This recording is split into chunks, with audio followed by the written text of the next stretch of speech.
Joining me here in the studio is our international affairs commentator, Douglas Herbert. Doug, is there any hope for a ceasefire or at least some form of negotiations?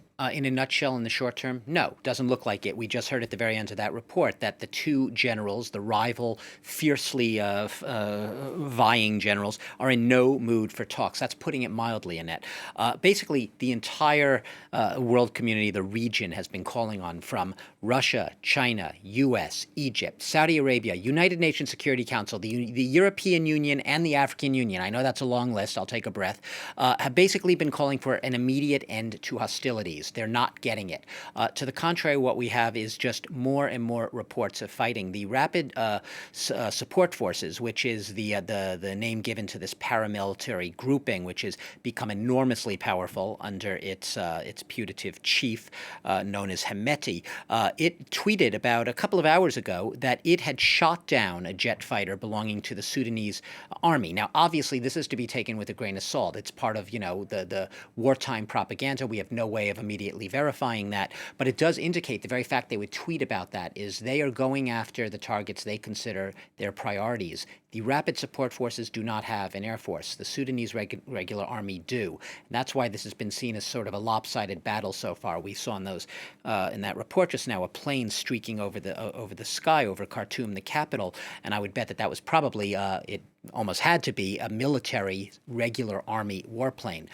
You have had some sort of overtures to diplomacy. The Saudi foreign minister reportedly this morning calling both Burhan, who is the paramilitary chief, who's the regular army chief, and Hemeti, who is the paramilitary militia chief, calling them both, urging a sort of a calming of hostilities. But like I said, once again, there is neither the ambition, there is neither the motivation right now, there is neither the determination. On the contrary, you have heard these leaders finger pointing at each other, mutual recrimination, and basically this is the clash of two extremely power-hungry warlords, essentially, who are taking their entire country and their civilian population hostage. And I mean that literally because people are cowering in their homes. The World Food Program has had to suspend its operations in the entire country after some of its employees were killed there.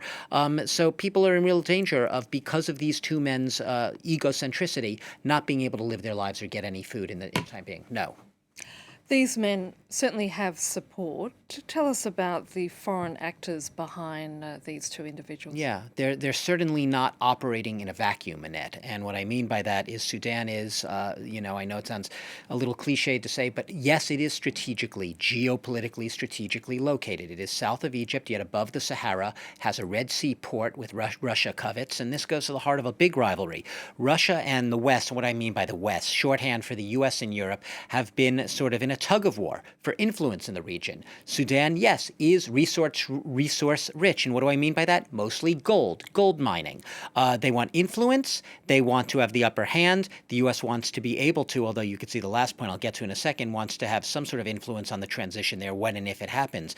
The junta's close ties with the Persian Gulf monarchies, Saudi Arabia and the United Arab Emirates, last seen leading a Saudi-led coalition in the most horrific humanitarian war and crisis in the world in Yemen.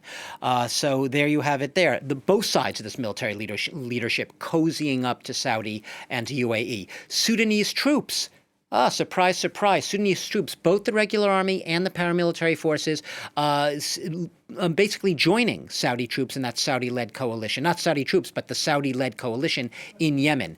Egyptian war drills with Sudanese military. Egypt has favored the official regular army. And it's no surprise that Egyptian soldiers who were doing military drills over the weekend with Sudanese army were captured by the paramilitary force. They're going to reportedly be sent back to Egypt. And finally, you had the U.S. sort of sitting on the fence there, rhetorically supporting the democratic transition, but at the same time, wait-and-see attitude up until now, sort of supporting these two horrible, odious, let's say it the way it is, odious dictatorial junta leaders at the head of this regime, supporting them.